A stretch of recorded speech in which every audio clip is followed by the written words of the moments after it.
Hello दोस्तों, मेरा नाम कपिल है। मैं बिहार का रहने वाला हूँ। ये घटना जो मैं आज आपको बताने जा रहा हूँ, ये बहुत समय पुरानी बात है। तो आइए मैं इस घटना को पूरे विस्तार से आपको बताता हूँ। गांव में उन दिनों राजकुमार नाम के हमारे मामा रहा करते थे। वो हमारे सगे मामा तो नहीं थे, लेकिन हम उन्हें मामा ही कहते थे। वो हमारे पड़ोस में ही रहते थे। उनका एक बहुत बड़ा घर था। उनके बहुत खेत खलिहान था और उनके पास बहुत पैसा भी था। अगर वो कुछ नहीं भी करते तो भी उनकी ज़िंदगी पूरे आराम से गुजर जाती। उन्होंने खेतों को लगान पे दे दिया था, जिससे उनकी बहुत अच्छी कमाई भी होती रहती थी। लेकिन कुछ साल पहले ही एक हादसे में उनके माता पिता की मौत हो चुकी थी। तब से वो बिल्कुल अकेले हो चुके थे। वो एक बहुत अच्छे इंसान थे। गांव में सबकी मदद किया करते थे। गांव में भी किसी को पैसे की ज़रूरत होती या किसी को अनाज की ज़रूरत होती, तो वो हमेशा उनकी मदद करते थे। वो कहते थे कि मैं तो अकेला हूँ, इतनी धन दौलत किस काम आएगी। गांव के लोगों के दिलों में उनके लिए बहुत इज्जत थी। वो जिस भी घर में जाते थे तो लोग उन्हें खाना खिलाते, उनका आदर करते। और मामा भी किसी के घर खाना खा लिया करते थे, बिना किसी भेदभाव के। गांव वालों ने मामा से कहा कि तुम शादी कर लो, कब तक अकेले रहोगे। लेकिन वो हमेशा मना कर देते थे।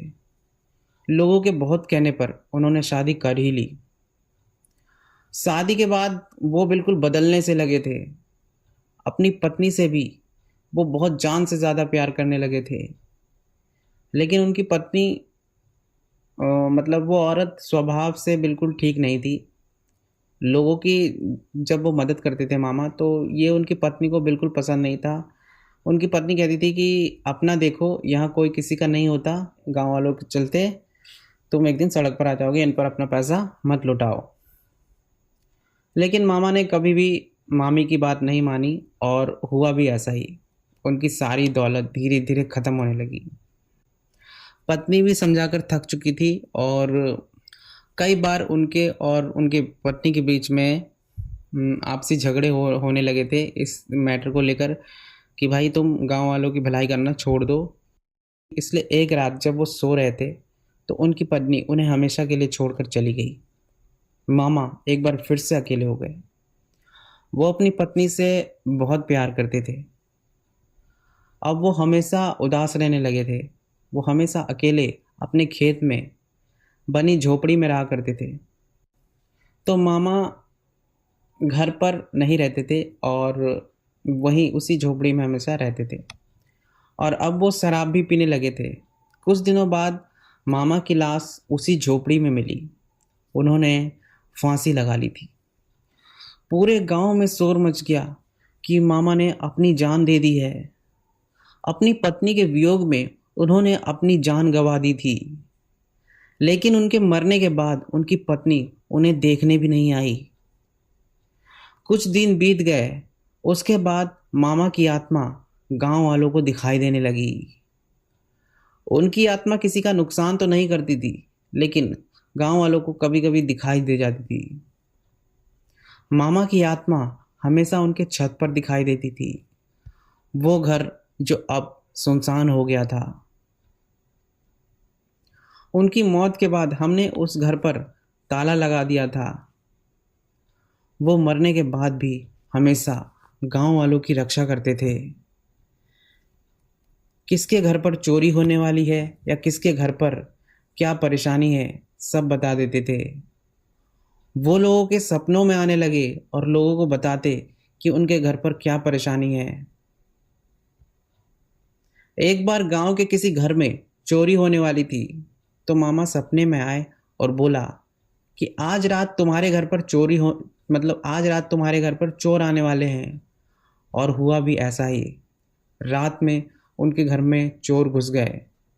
घर के लोग पहले से ही सतर्क थे, तो लोगों ने बाहर से गेट बंद कर दिया और चोर अंदर ही बंद हो गए। और लोगों ने मिलकर चोरों की बहुत पिटाई की। एक बार की बात है, एक सुबह मेरी बहन बिंदु, जो उस समय 10 साल की थी, अचानक घर से गायब हो गई। वह कहीं नहीं मिल रही थी। सुबह से शाम हो गई। मम्मी का रो रो के बुरा हाल था। तभी शाम के टाइम गांव का ही एक आदमी जो कि उस समय शहर से आ रहा था, उसने बताया कि उसने बिंदु को गांव के आखिरी में शीतला माता मंदिर से 2 किलोमीटर पहले रास्ते पर जाते हुए देखा है। उसने बोला कि जब मैंने उससे पूछा कि तू अकेले कहाँ जा रही है, तो उसने कोई जवाब नहीं दिया। ऐसा लग रहा था कि उसे कोई होश ही नहीं है। उसकी आंखें बिल्कुल लाल थी। तो मैंने उसका हाथ पकड़ा तो उसने मुझे इतनी जोर का धक्का दिया कि मैं दूर जाकर गिरा। उस आदमी की ये बातें सुनकर हम समझ चुके थे कि मेरी बहन को किसी भूत ने या किसी चुड़ैल ने पकड़ लिया है। हम 7-8 लोग और गांव के एक ओझा को लेकर उसे पकड़ने के लिए निकल पड़े। जब हम शीतला माता मंदिर के पास पहुंचे तो वहां तक भी वो रास्ते में हमें कहीं दिखाई नहीं दी। तो हम और आगे निकल पड़े उसे ढूंढने के लिए। आगे जाकर एक बहुत बड़ा पुल पड़ता है। मेरी बहन वहीं पर ही खड़ी थी और आगे की तरफ जा रही थी। जब हम लोग वहां पहुंचे तो वो अचानक रुक गई। वो हमारी तरफ गुस्से से देख रही थी। ओझा ने कहा कि तू जो कोई भी है, इस लड़की को छोड़कर चला जा, वरना अच्छा नहीं होगा। लेकिन वो तो नदी में कूदने के लिए आगे बढ़ने लगी। ओझा बाबा ने अपने झोले से एक भभूत निकाला और उसके माथे पर लगाने के लिए जैसे उसके पास पहुंचे तो उसने इतनी जोर की लात मारी कि ओझा दूर जाकर गिरा और वो नदी में कूदने के लिए पुल के ऊपर चढ़ गई। जो पुल की दीवार होती है ना, तो वो उसी के ऊपर चढ़ गई थी बिल्कुल। वो कूदने ही वाली थी कि उसे एक बहुत जोर का चाटा पड़ा और चाटे की आवाज हम सबने सुनी और वो पुल पर धड़ाम से गिरी। सबने देखा कि वो हमारे मामा थे जो मर चुके थे। अब तक उनकी आत्मा सिर्फ परछाई के रूप में दिखाई देती थी, लेकिन आज वो पूरे दिखाई दे रहे थे। ऐसा लग रहा था कि मानो वो कभी मरे ही ना हो। तभी दीदी के अंदर से भी एक परछाई निकली और देखते देखते उसने एक राक्षस का रूप ले लिया। वो भूत बहुत डरावना था, जिसे देखकर सब डर गए। तब मामा में और उस भूत में भयंकर तरीके से पटका पटकी होने लगी। उन दोनों में लगभग 10 मिनट तक लड़ाई हुई। ये देखकर वहां खड़े सभी लोगों के डर के मारे पसीने छूट रहे थे। वो भूत बहुत ताकतवर लग रहा था। मामा भी उसके सामने कमजोर पड़ते जा रहे थे। लेकिन एक समय जब मामा और वो भूत दोनों आपस में जकड़े हुए थे, तो हमारे जो पास ही के एक चाचा लगेंगे, उनकी उम्र करीब 30-32 साल होगी। तो उन्होंने क्या किया कि जो वो मोटरसाइकिल लेकर आए थे, तो उसमें जो उन्होंने कुछ रखा होगा दाव वगैरह, तो वो दाव लेकर आए और जो राक्षस भूत जो भी कह लो, जो भी था, उसके बहुत बड़े बड़े बाल भी थे। तो उन्होंने क्या किया कि उसके बालों को पकड़कर झट से काट दिया और उन्होंने जैसा ही ऐसे किया, वो भूत चिल्लाता हुआ वहाँ से गायब हो गया, भाग गया। और थोड़ी ही देर बाद हमारे मामा भी, जो मर चुके थे मामा, वो भी वहाँ से गायब हो गए और मेरी बहन वहीं अचानक बेहोश हो गई। बाद में मेरी बहन बिल्कुल सही तो हो गई, लेकिन उसको हमने फिर भी ओझा के पास ले जाकर उसका झाड़ फूँक कराया और उसको कुछ ना कुछ हाथ में बांधने के लिए दिया ओझा बाबा ने कि तुम्हारे ऊपर ये जो है, जो भी बुरी बलाएं हैं ना आए, और तुम बाल वगैरह खोल कर भी रास्ते पर मत घुमा करो। मामा की आत्मा की शांति के लिए हम मतलब गांव में लोगों ने ये पंचायत की, वहाँ के प्रधान ने भी ये बात करी और सोचा और लोगों ने पंचायत बैठाई कि मामा कब तक ऐसी आत्मा बन के इधर-उधर भटकते रहेंगे, लोगों को दिखते रहेंगे। उनकी शांति के लिए हमें कुछ करना चाहिए जिससे उनको मोक्ष की प्राप्ति हो जाए, वो चले जाएँ। तो हमारे जो गाँव में एक सरकारी स्कूल है, तो उसी में एक बहुत बड़ा पेड़ है, तो वहीं पेड़ के नीचे बैठकर गाँव के कुछ बुज़ुर्ग लोगों ने और जो धार्मिक आस्था रखते हैं उन्होंने और जो भी लोग हैं, सब ने मिलकर तांत्रिक या पंडित वहाँ पर एक बहुत बड़ा पूजा पाठ किया और एक आदमी पर मामा को बुलाया और उनसे पूछा कि भाई तुम्हें तुम्हें शांति के लिए हम सब ये कर रहे हैं, अब तुम्हें जाना ही होगा, कब तक यूँ ही भटकते रहोगे? तो उस आदमी के ऊपर जब मामा की आत्मा आई थी, तो मामा की आत्मा सबसे एक नॉर्मल इंसान की तरह ही बात कर रही थी। उस समय वो आदमी बात नहीं कर रहा था।